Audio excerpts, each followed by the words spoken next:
lovely to be back once again. As I know you had a lot of thoughts, and you're gonna educate us all a little bit on this, right? Yeah, let's go. So if you bring up this, Drop this on. yeah. So last week I did a bit on premium forwards and budget forwards, and I got good feedback on the stats. So I know a lot of questions that people are asking now is, what do we do with Trent? What do we do with Robbo? Because a lot of people have at least one of those guys in their squad, and they're not really returning. So I picked out some of the premium guys. I was looking at defenders over 5.5 million, but I did sneak in Bella in there because he has been doing well. Yeah. And you can see overall Trent, like he's averaging right now 2.7 points per game, which is the lowest out of those 8 that I've picked out. And then you look at Kazim's pick, Ben Chilwell, he's averaging 8.3 points per game, right? I think he missed the first 3 games out of injury, so it only includes the games that he actually played in. And then the other thing I did is just to sort of rank these guys. So, is Trent really doing that badly, or has he just been unlucky, right? And is Ben Chilwell really doing that well, or has he just been lucky with a couple of clean sheets, in his 4 or 5 games that he's played? You look at the second table there, we look at Trent. Still, shots per 90, he's ranked number 1. Expected assists, he's still ranked number 1, but he only has the 1 assist. So, you could say maybe it's just unlucky and it's going to turn around. Maybe you do hold him. That's one of the things. But then you look at Robbo in comparison. So he's outdoing Trent. He's got more touches in the penalty area, number 1 out of those defenders. His shots is good. His expected goals is the highest out of that list, and his expected assists only behind Trent. And the difference in price now is only 300,000. So you do save a little bit, but maybe it's a bit of a sideways switch. But unless you need that 0.3 to get who you need to get to, and then you look at some of the other guys. So Chilwell, who Kazim pointed out, he's still getting the touches in the box. Points per game is the highest, but look at his shots, look at his expected assists, expected goals. He's still quite far down the list. So, even Chilwell is doing well. I still think his clean sheets have sort of boosted his points per game because he hasn't played that many games. So it's a lot of information here, but you know what? For me, I think I'm still gonna hold on to Trent for just to see how they go, because I think last season Liverpool in their first 10 games, I believe they only kept 2 clean sheets. And then after that, they just, went on a really nice run, and that's where he got all his points. I also heard that since Liverpool won the title, no team has conceded more goals than them. I also heard that as a ridiculous stat. It's hard to believe. But... Yeah, it's a bit of a hangover. Did they concede 6 or 7 at some point, or is that just me? I think against late last season. Villa. Oh, last season, I don't know. But sorry, that was this season. And Leeds, right? First game they conceded 3. Yeah. So. But no, this is really interesting. I mean, the one thing is that I think that getting rid of Trent or Robertson for many people is difficult because they're kind of part of the structure of a lot of teams, and they form like a foundation where you can kind of bank on it. I don't know. What are I think you were sort of made that Excel sheet, right, where it was Trent first pick, and then the rest was for each game week, right? So he was a set and forget for a lot of people, even myself. But like my patience has sort of run out, and I don't know. I think this is the time, especially him playing City next, and with Chelsea having a bit of a favorable fixtures. For me personally, I mean, I've seen enough. Like I know stats wise, he's getting the numbers. They're just not converting. He's being a bit unlucky. But I'm at a point where before he was getting clean sheets and attacking. Now, okay, maybe you're just really banking on his attacking returns versus his clean sheets. And I feel with Ben Chilwell, you have a higher likelihood, at least right now, with Chelsea's newfound form indeed, to really bank on those clean sheets. Yeah, and the one thing I should point out here is Castagna from Leicester. I think I read that he's got a hamstring injury, so he's going to be out for the next 3 or 4 weeks. So probably not the guy you want to pick. Yeah. Semedo, for me, the eye test was great, though, to be honest with you. I really enjoyed the couple of games that he's played. He looks a great attacking threat. I think he's been close to scoring a couple of times as well. But, I mean, expected assists at 7, you've sort of put me off, to be honest. But yeah, it's one of those things where if you're going to step down, it's then what can you do with the extra funds as well? Yeah, and that's a key, because if you save 1.5 million, like if you go from Trent to Chilwell today, you save 1.5 million, and that's you could boost one of your 7 million midfielders to an 8.5, right? And then that's a good money there. Yeah, no, 100%. It's how you can spend the money further up the field. It's the difference between like a Trossard and a Greenwood, or something like that. So it's, I guess, all about individual teams as well. But one question I want to bring it to is that, what are you guys, with this in mind, what are you guys planning on doing with Hammers, who is still 50-50? Are you waiting for a press conference? I don't know, most of us are holding him. Yeah, you know what? After last week on the deadline day, because I had a transfer to use, I saved it to roll it. But I was, I was looking at him, James, and I was thinking, do I go Zaha? Do I go Grealish?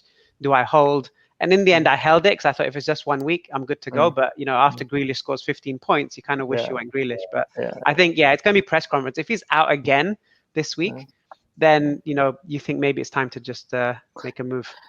Yeah, I mean, one thing I would say is that with James, okay, cool, he might be out this week, but the week after, I think they have Fulham and Leeds.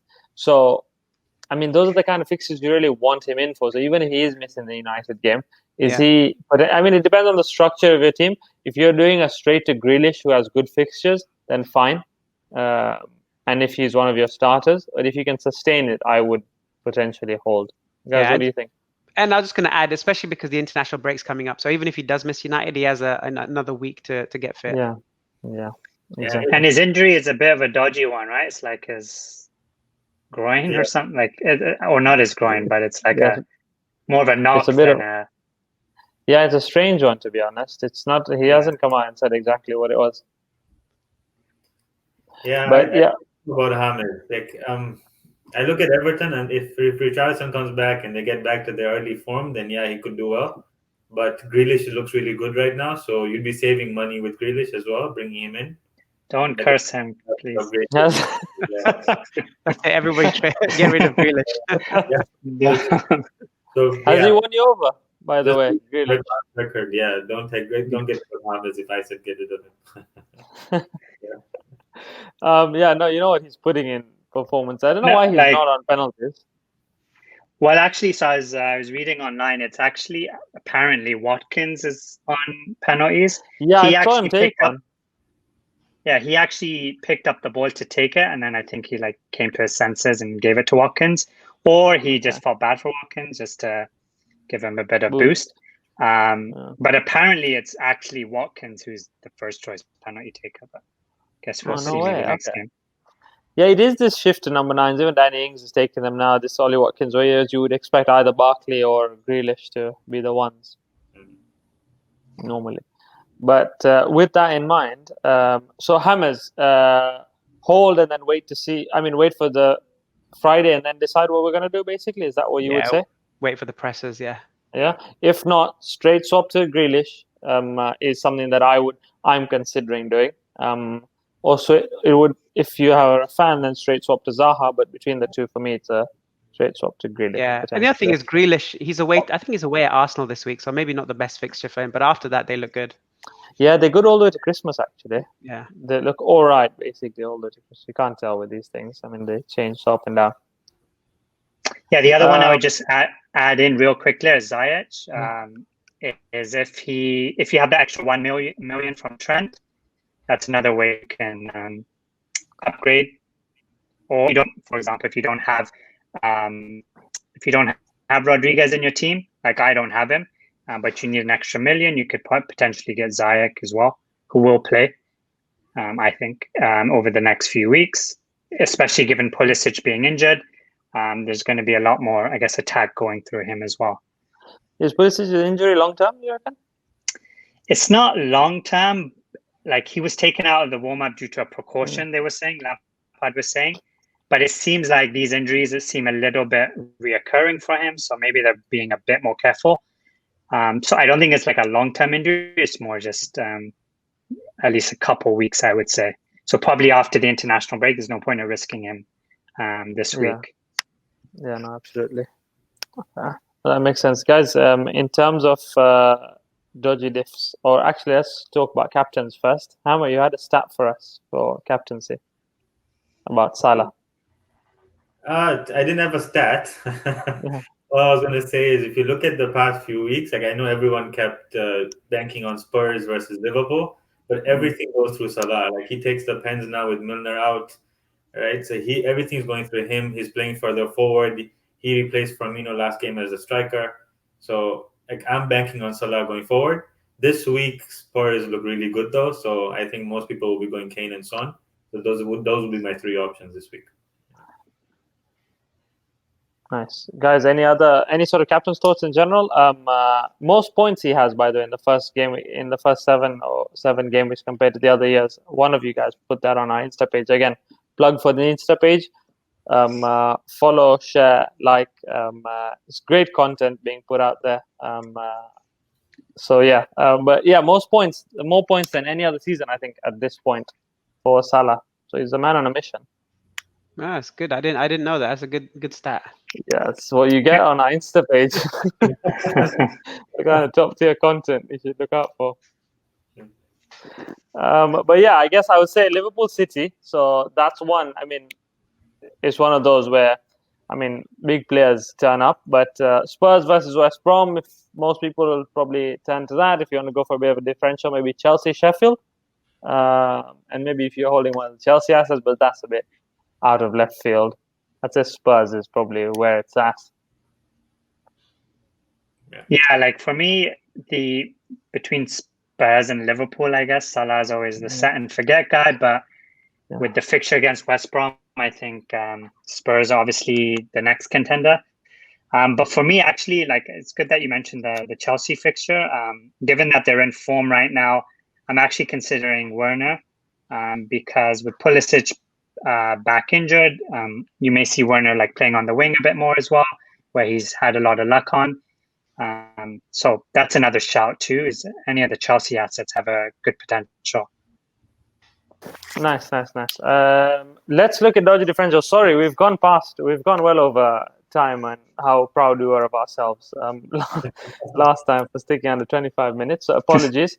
Thank you if you've stuck around to hear about our Dodgy Differential picks of the week. It's very exciting, trust me. And we're gonna start with Hammer, who's massive differential, to be honest. Wasn't ready for this one. Oh no, that's not the one. There we go. Hammer, talk to us about Faraaz and Torres, man. Yeah, it's only for this week with Jesus still coming back from his injury. Torres is playing up front, and he was on the end of quite a few chances from De Bruyne, Cancelo, and Sterling. So I'm thinking he's going to start putting some stuff into the net against Liverpool. It's always a high-scoring game. They don't have a very good defense right now. They're conceding every game. So I see Torres, he'll probably get a goal or two maybe in this game. Okay, nice. Let's talk about Southampton then. Kazim, you want to lead us off? Yeah, so with Ings sort of injured, I feel there's probably going to be a more reliance on some creative outlook. So I think Walcott has that potential, and they have a decent fixture against Newcastle. And he has actually returned. I think he's maybe played 4 games. He's got 2 assists, couple shots off the post as well. So he's definitely a good asset and a decent differential. If you don't want to go, obviously Ward-Prowse would be my number 1 pick from Southampton. But if you want to go a bit of a different angle, then I think Walcott. Yeah, exactly. Fair enough. No, mine is similar. Shea Adams owned by 2.5% of players only, so could fill in an Ings-shaped hole in your team if you'd like. More obvious replacements for Ings we've already discussed in sort of Wilson and the rest of it. And Hass, are you backing the Fulham fixture? It didn't go so well for Pereira, but talk to us.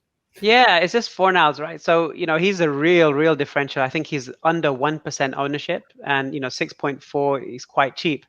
He's just, for the Fulham game, and this guy keeps popping up, like 5 attacking returns in 7 games. So, I looked at his underlying stats. They're not bad, but it's not, if you compared them against other midfielders, it's not that high. But this guy just seems to be popping up in the right areas at the right time. So, against Fulham, I fancy him for some returns.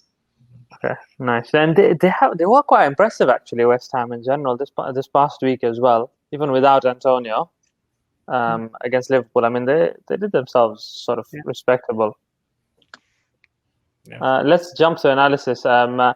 I'm quite proud, actually, guys. Just an offline arrangement we had is Antonio got injured and had a hamstring injury. So I swapped my pick to Daniel Podence, who I'd backed a few weeks ago. I still have in my team.